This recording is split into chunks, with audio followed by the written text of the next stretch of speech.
Bango.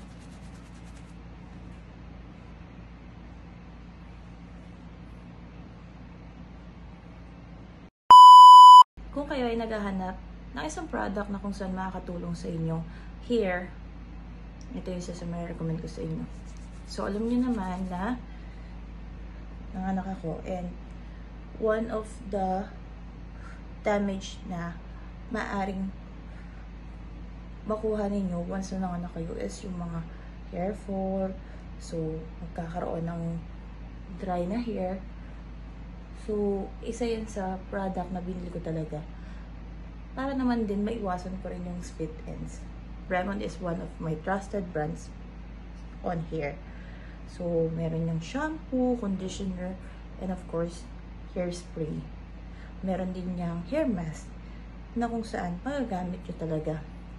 So, this product, after nyo maligo, so kapag basa-basa pa yung buhok ninyo, you can use it para nang sa ganun, pag natuyo yung hair ninyo, is malambot siya.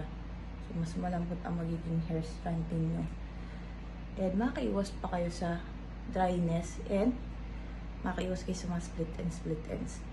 So, you can see the benefits that you would get by using this product. So, kung gusto nyo na tumanda, bumango, at hindi magkaroon ng problem ang inyong buhok, you can use this product.